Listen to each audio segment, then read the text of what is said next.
Good morning and welcome to the new edition of Dr. Lamba's Awakening Call. In the modern era,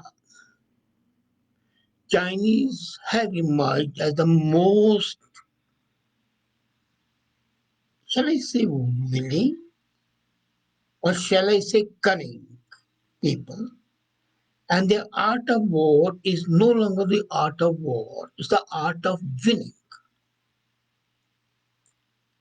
It's a hydra-headed policy to push forward trade, investment, financial assistance, and then grab on. As I was talking yesterday, Africa, they have practically taken a slice which is more than almost one third of Africa. Sri Lanka. That's one part. But then military intervention,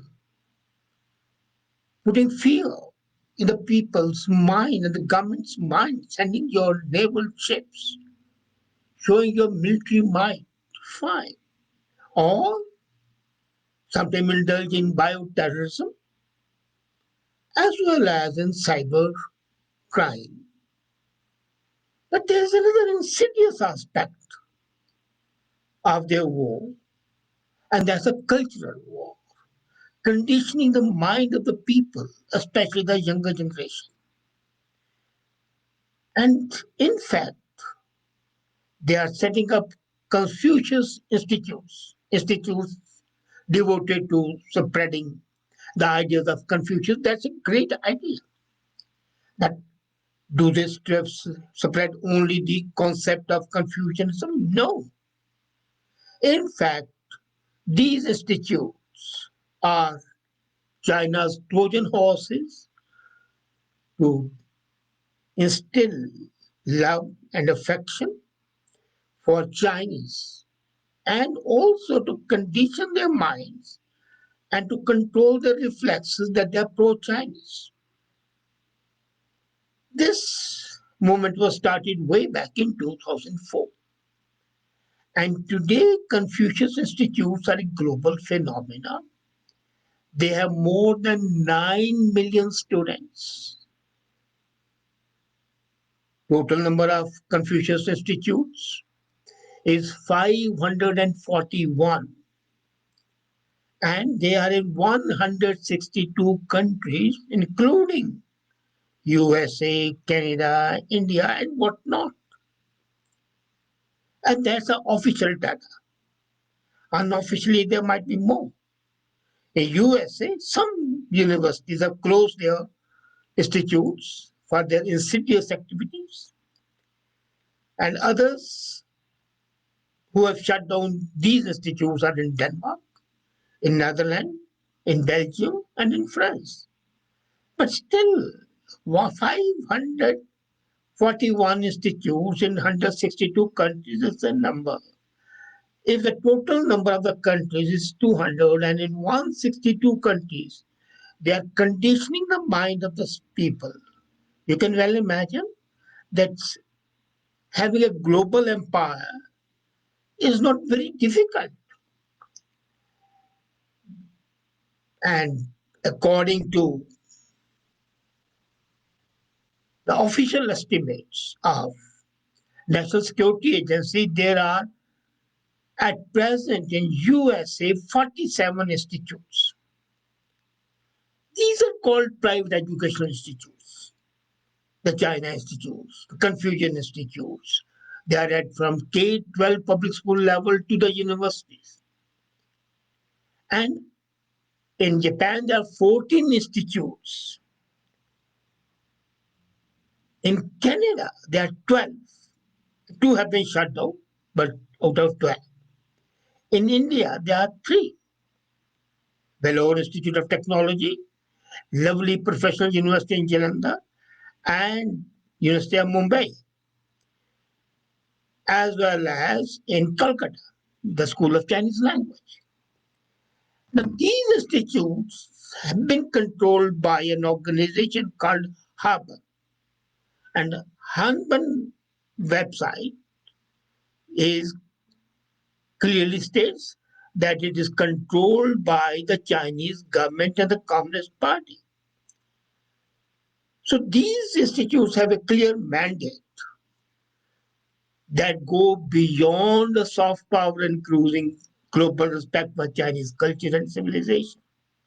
They are instruments of propaganda, and this was confirmed by Li Chungun, the head of the propaganda for Chinese Communist Party. These institutes are partnerships between the colleges and the universities in China and in other countries. They are funded and arranged by, as I said, by Hanban, which itself is affiliated to the government of China. And FBI Director Wray says that he takes these institutes very seriously. Now, what is happening in USA is that the left and the right both have agreed that there's a time to bring these institutes to a closure. And these are not, as I said, innocent cultural centers, though they pretend to offer Chinese language courses. They are, in fact, a key strategy of Chinese soft war against USA, against West, against India, anybody who opposes them. And according to senior National Security Agency researcher Rachel Peterson, they teach political lessons that unduly favor China. It's an epidemic of self-censorship. And students are told to stay away from topics like Chinese Communist Party, Great Leap Forward, Tiananmen killing that resulted in the death of about 50 million Chinese. So the Chinese use of hard power, aggressive build-up as happening on Indian borders, sending naval ships in South China Sea. And these Confucian institutes, they are financed and funded by the Chinese government and by the Communist Party. Now, it's an idyllic situation that they say we are spreading brotherly love based on the Confucius principles. Looks to be very good. But the way this is happening is something really horrible. And I'm amazed that the agreements between, say, Harvard and Princeton and Yale and this Haban controlling Confucius Institute have not been made public.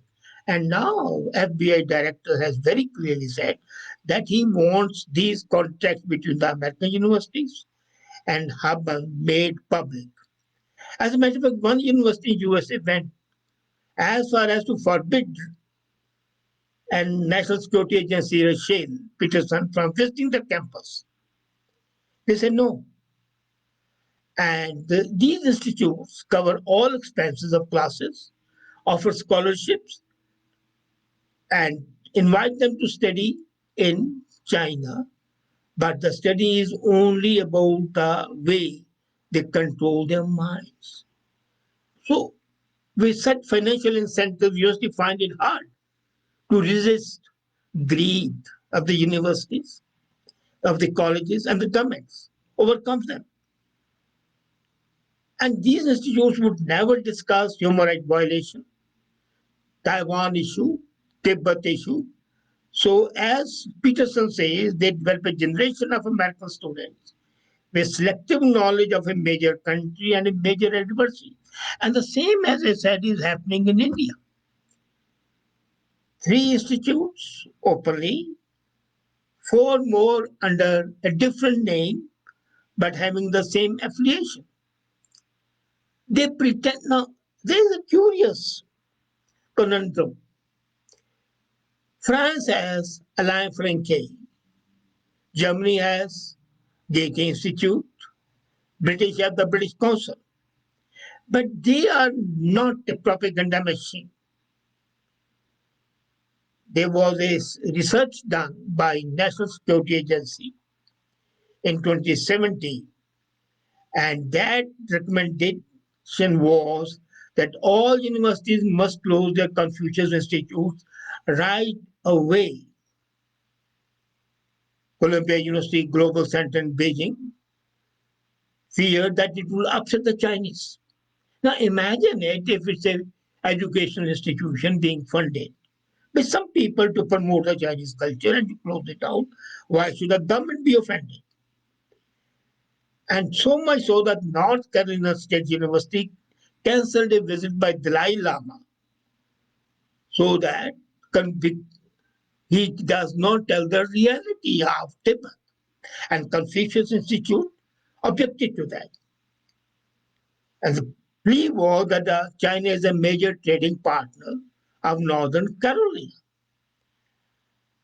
Now, if the leading universities in the USA are not immune to Chinese hard power, and Canada welcomes them, as I said, 14 institutes in Canada, 3 in Toronto alone. Imagine it. India, again, they are expanding slowly, but they are already the major centers. And look at the sort of the universities in India. Some lovely universities promoted by a halwai, a sweet meat seller. So money is the main concern, and the Chinese government gives them money a lot to destroy the minds of the young and to convert them as willing said. The same thing with the British India Company was doing in India. And the company Bahadur was in fact looked with respect and honor and envy, jealousy. Now the US senators and the congressmen across the political spectrum have been giving attention to it. And for example, Democratic Senator Robert Menzies, he has referred to China's tentacles and influence. And he says that they are centers of espionage directed at high tech research. But I'm amazed that Canada and India, because they are the three major targets today are Canada, India, USA, Germany, and of course, Philippines and other countries. The Philippines has closed on all the Confucius institutes. But what is Prime Minister of India and the Prime Minister of Canada doing? When you fight an enemy, when you have identified an enemy, and you say, okay, we'll protect our country, does the protection mean only protecting the borders? No. This hydra-headed policy of China has to be fought in the same manner. You cannot just cut off one head because one head you cut off, another will take its place. And these Trojan houses have got to be destroyed because this fifth column would be destroying India. And India has a history of having been betrayed by traitorous Indians themselves. I'm going to take that up in a separate thing, how India's major issue is. And then look at another thing, which is very important. All the political parties, opposition parties in India, and the opposition parties in Canada, they are criticizing the present governments, right or wrong. But has any of them identified that these insidious centers of poison are wiped out? As I said, USA, the politics is as wild and as dirty, maybe more dirty than in Canada and India. But there, when the national interest is there, they have joined hands. Mark Rubio expressed concern, and he says that these institutes influence critical analysis. So, bipartisan group of senators, ranging from Elizabeth Warren to Ted Cruz, have joined hands and they want to suppress these institutes and wipe them out. As of this April, They have closed down 47 institutes, which were more than 100, and Stanford, Columbia, UCLA, Rutgers, George Washington University, they have closed down. But then, can you believe it? It's not only the universities. Now, this is the beauty. In the university, they say, well, we are having the research. But these institutes are in 7 K-12 schools as well. And many of the CIE closures, Confucius closures, in 2018 were there when Congress passed a law in 2018 that no school shall have Confucius Institute. What has the government of India done? They have asked an inquiry to be conducted. Inquiry, you should close down and then see what happens. When you see the something, there are two ways of working. One is you do your own homework, invent the wheel. The other is you take the wheel which has been invented and spread on that. And that is what real intelligence says. The University of Chicago shut down the institute because 100 professors said that these institutes were allowing an dubious practice. The reason yet has remained the same. These institutes present a carefully sanitized story of a powerful, aggressive China. 90 million members of the CCP are dedicated practitioners of Marxist, Leninist, Maoist disease. And it has warned the officials across the country, including those who manage the Confucius Institutes, to be fully alert to the threat of certain Western ideas. And they say don't speak about A, freedom of speech, 2, civil society, historical errors, official bourgeois universal ideals, judicial independence. So this, the Financial Times, Beijing Bureau, says that there are real and imagined benefits of access to this institution. And these journalists, they are fated and given incentives and they start writing.